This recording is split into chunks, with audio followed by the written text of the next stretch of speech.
Chemistry, mathematics, physics, English 2, Urdu, Pakistan studies, इस्लामियाबाद। ओह, इतने सारे सब्जेक्ट कैसे याद होंगे। अस्सलाम वालेकुम students, this is Safi with you. आज से पहले आप लोगों ने मेरी बेशुमार वीडियोस देखी होंगी स्टडी टिप्स पर, चाहे वो इल्म की दुनिया पर हो या मेरे अपने चैनल सफ़ीउल्लाह वसीउल्लाह पर हो। लेकिन आज की वीडियो में मैं आपको कुछ इंपॉर्टेंट बताऊंगा। वो इंपॉर्टेंट क्यों है? देखिए, हम लोग बचपन से आपको पता है कितने सारे सब्जेक्ट्स पढ़ते आ रहे हैं। नर्सरी, केजी, ग्रेड 1, 3, 4, 5, 6, 7, 8 कितनी सारी क्लासेस हैं। फिर कॉलेज है, फिर उसके बाद यूनिवर्सिटी है। उसके अलावा अगर ऑफिस में है तो ऑफिस में भी बेशुमार चीज़ें वो आपकी प्रोफेशनल लाइफ से रिलेटेड होती हैं। लेकिन ये तमाम चीज़ें एक सब्जेक्ट की तरीके से होती हैं जो कि आपको याद रखनी पड़ती हैं। तो किस तरीके से हम अपनी ज़िंदगी में नए आने वाले कंटेंट को, नए आने वाले सब्जेक्ट्स को याद रख सकते हैं? तो तजुर्बे की बात है कि इसके लिए सिर्फ 2 पॉइंट्स हैं, एक अंडरस्टैंडिंग और एक रिमेंबरिंग। इन दोनों पॉइंट्स को समझाने से पहले मैं आपको एक चीज़ बताता हूं जो नहीं करनी होती, और वो है बहुत ही पुराना लफ्ज़ रट्टाफिकेशन, यानी कि मेमोराइजेशन।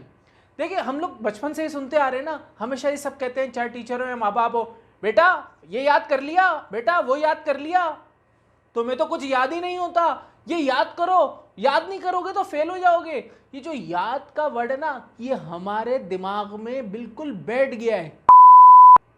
ओह, असल में मसला ये है कि अगर इस याद की बजाय ये लफ्ज़ बोला जाता कि तुमने ये समझ लिया, क्या ये समझ में आ गया, वो समझना है, उसको समझ के करना है, तो शायद हमारा माइंडसेट ही कुछ और होता।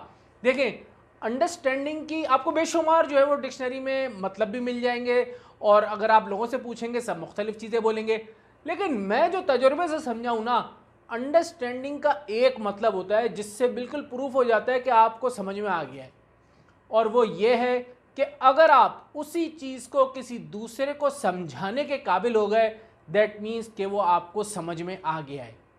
इसको इस तरह भी कहते हैं ना, whatever you have learn if you can teach to the 5-year-old, that is called learning and that is called understanding. क्योंकि अंडरस्टैंडिंग और रिमेंबरिंग जब मिलती है तो वो बनती है गुड लर्निंग। अब इसके लिए कुछ आइडिया देता हूं आपको। देखिए, अच्छी अंडरस्टैंडिंग के लिए आइडिया ये है कि आप जो भी उस समझें, पढ़ें, उसमें से की आइडियाज़ निकाल लें, और की आइडियाज़ निकालने के बाद उसको अपने अल्फाजों में लिखें। मैंने नोट्स बनाने को नहीं कहा, क्योंकि नोट्स बनाना तो ये होता है ना कि रट्टा किया, याद किया और नोट्स बना लिए। मैं आपको कह रहा हूँ कि की आइडियाज़ निकालें और उसको अपने अल्फाजों में लिखें। उसके बाद टेस्ट योरसेल्फ कि आपने जो आइडियाज़ निकालें, आपने जो लिखा है, क्या वो बेहतर है, क्या वो किसी और को समझाने के काबिल है या नहीं। This is called understanding. अब जो इसमें दूसरा पॉइंट है वो है रिमेंबरिंग। देखिए, रिमेंबरिंग के अंदर 2 चीज़ें आती हैं, एक है एक्टिव रिकॉल और एक है आपका स्पेस्ड रिपीटेशन। क्या चीज़ें दोनों शॉर्टली देखते हैं। एक्टिव रिकॉल का मतलब होता है, देखें, हर इंसान की ज़िंदगी में एक कर्व होता है भूलने का, जिसको कहते हैं फॉरगेट कर्व। यानी कि कोई लोग बहुत जल्दी भूल जाते हैं, वो कहते हैं ना शॉर्ट टर्म मेमोरी लॉस, वो लोग होते हैं जो फ़ौरन भूल जाते हैं। कुछ लोग 2 दिन बाद भूलते हैं, कुछ लोग 5 दिन के बाद भूलते हैं। तो एक फॉरगेट का कर्व होता है हर इंसान का। लेकिन एक्टिव रिकॉल एक ऐसी चीज़ है जो आपके जो फॉरगेट का कर्व है उसको कम से कम कर देता है। वो इसलिए क्योंकि जब आप क्वेश्चंस करते हैं खुद से और चीज़ों को रिकॉल करते रहते हैं, यानी कि रिट्रीव करना, रिकॉल करना, तो जब आप बार बार उसको रिकॉल करते हैं और रिट्रीव करते हैं तो आपके जहन में वो चीज़ें बैठने लगती हैं, आपको याद होने लगती हैं। तो उससे क्या होता है कि आप फिर भूलते नहीं और नए नए सब्जेक्ट्स आपको याद रहने लगते हैं। अब इसमें जो दूसरी चीज़ है वो स्पेस रिपीटेशन।